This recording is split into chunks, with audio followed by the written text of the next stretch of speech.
Assalamualaikum warahmatullahi wabarakatuh. Innal hamdalillah nahmaduhu wa nusalli wa nusallimu ala rasulihil karim. Asyhadu an la ilaha illallah wa asyhadu anna Muhammadan abduhu wa rasuluh.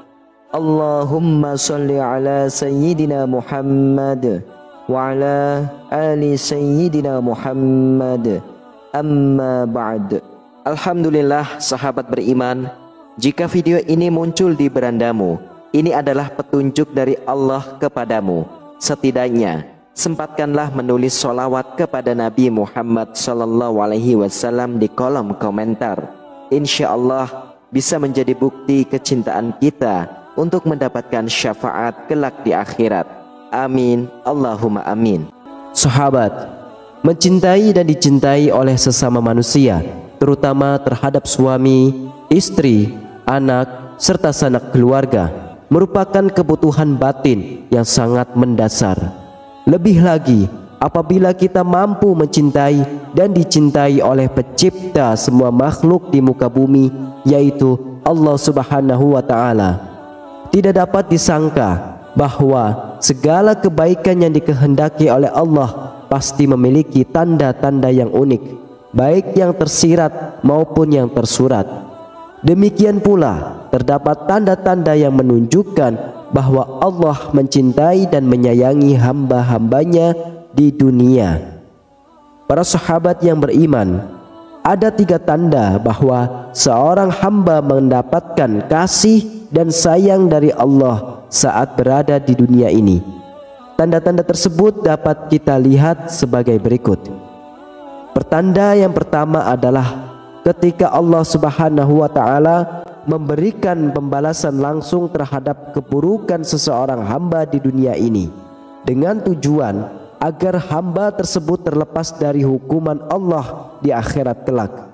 Rasulullah Shallallahu Alaihi Wasallam pernah bersabda, apabila Allah menghendaki kebaikan kepada seorang hambanya, maka Allah akan mempercepat balasan kesalahannya di dunia.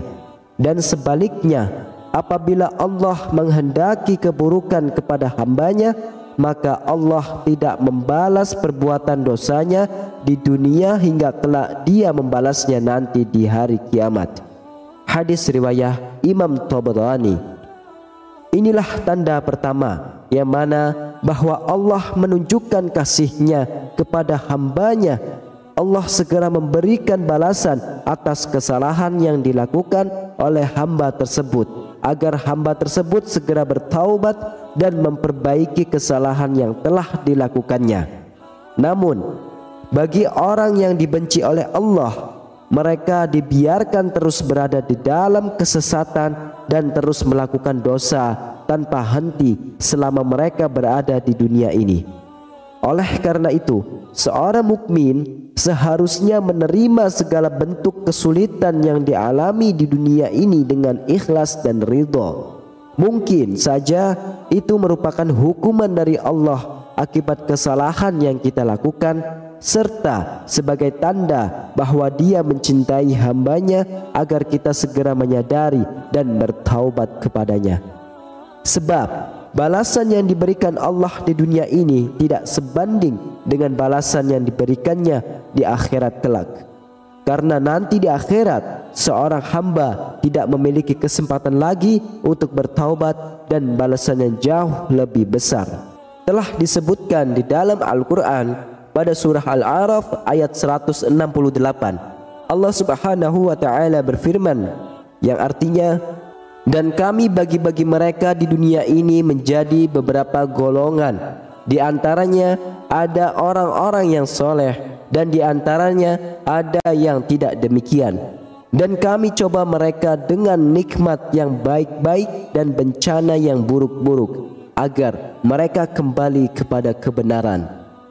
Makna dari firman-Nya tersebut jelas menunjukkan bahwa ujian dan cobaan adalah ketetapan Allah yang pasti mengandung rahmat dan hikmah bagi hambanya. Allah memiliki berbagai cara yang berbeda untuk mengembalikan hambanya ke jalan yang lurus, yaitu jalan yang kembali kepadanya. Tanda yang kedua adalah ketika Allah Subhanahu wa taala membuka hati seseorang hamba dan mengisinya dengan keyakinan yang kuat dan kokoh. Rasulullah sallallahu alaihi wasallam pernah bersabda, apabila Allah Subhanahu wa taala menghendaki kebaikan pada diri seseorang, niscaya Allah akan bukakan kunci hatinya dan mengisinya dengan keyakinan dan kepercayaan yang kokoh. Allah jadikan hatinya waspada akan lika-liku kehidupan yang ia jalani.